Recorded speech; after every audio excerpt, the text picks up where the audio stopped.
So if you've been around the collecting circle for a pretty decent time, especially during the DC Universe Classics days, you've definitely heard about the Four Horsemen. And they are a toy sculpting studio and now also a full-on toy company. It's kind of like a smaller indie company, but they were always known for their excellent sculpts. And currently they have this toy line that I'm pretty sure you might have heard of. It's called Mythic Legions, and it's kind of like a fantasy line with orcs and skeletons and elves and undead, and it's really cool, and I've always been meaning to dip into it. And I actually do have one figure from Mythic Legions, and it's Thrace Wraithhaler.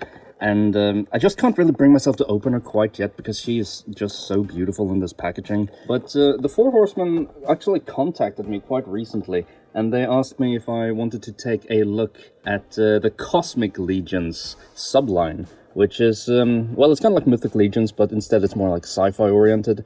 And I immediately said, yes, I love the Four Horsemen, and I'm really interested in this entire project as a whole. And I asked for a female figure, because that's typically what I gravitate towards. And they sent me this Kalian Shunn from Cosmic Legions, and I figured we would take a quick look at it. So before we open up the figure, we can take a look at the back here. So we have some aliens here, all looking really cool.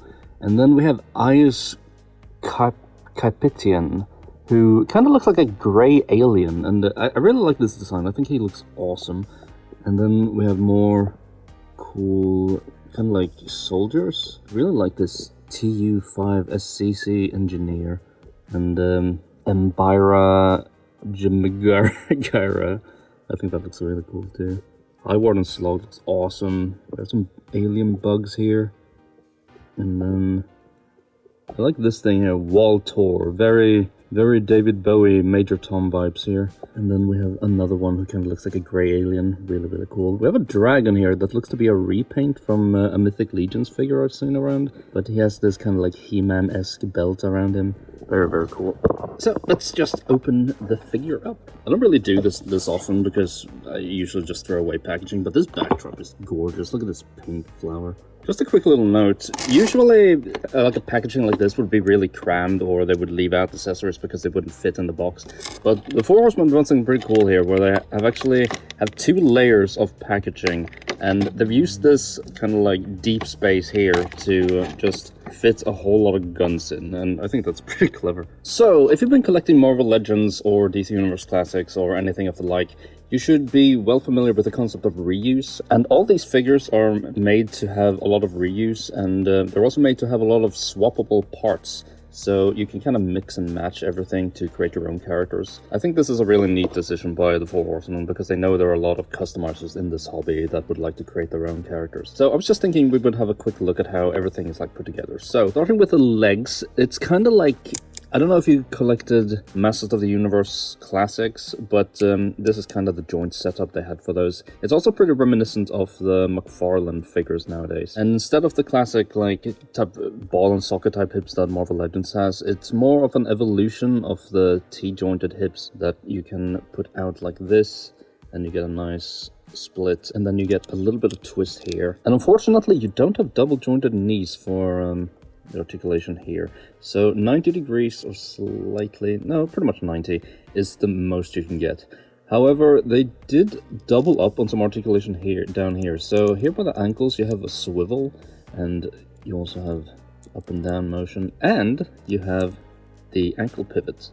So pretty good articulation here. I do wish we could add some double jointed knees here, but I'm not really sure if they've given a reason as to why not. Then second, we have the articulated skirt pieces. So these all have wires in them, and they look fantastic. I love when you kind of mix and match materials like this. I love me a good soft goods cape, for instance. And then we have a belt piece on top of it. And then this torso just goes on with a little bit of force.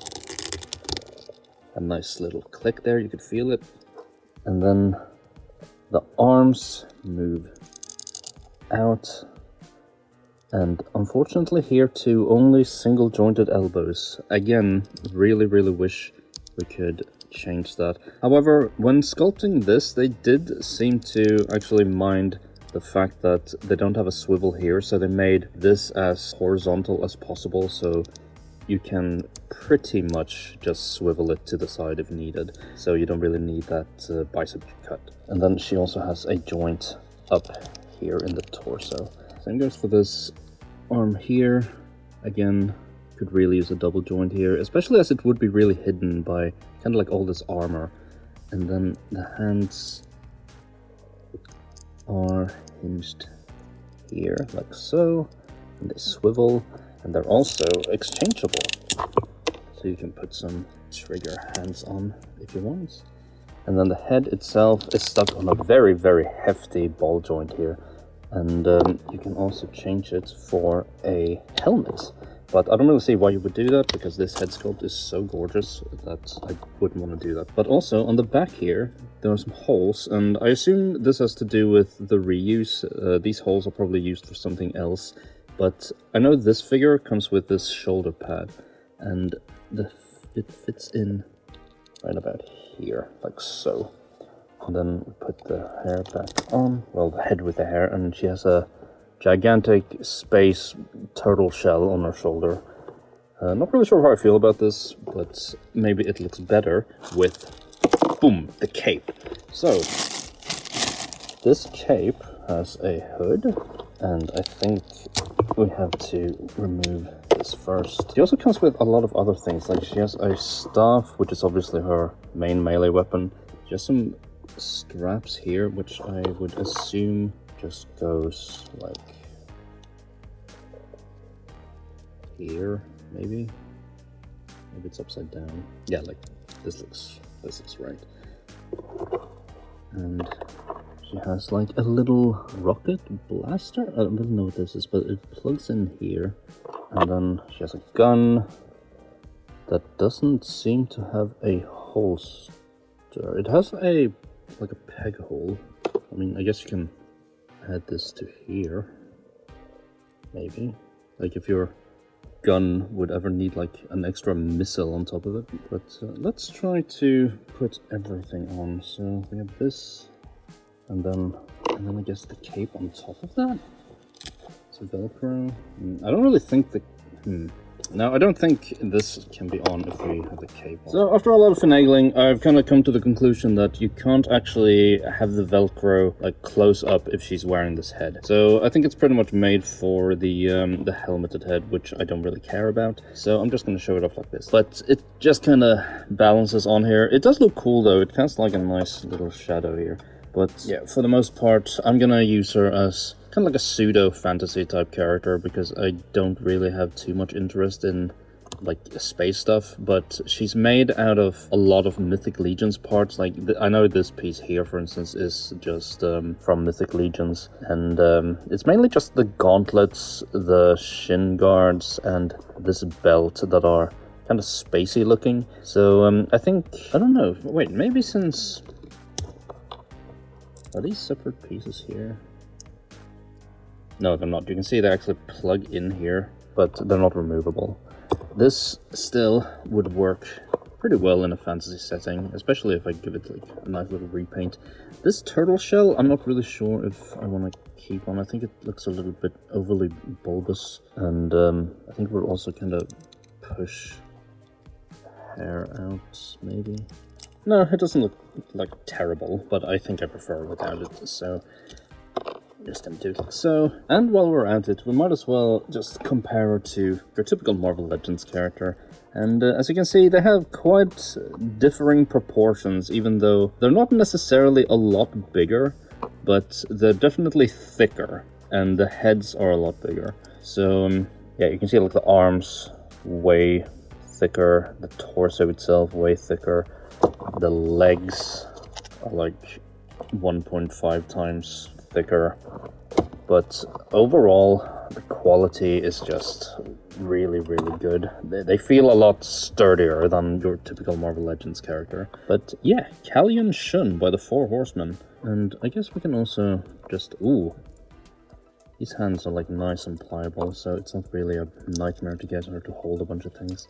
And the single jointed elbows kind of do reach where you need them to.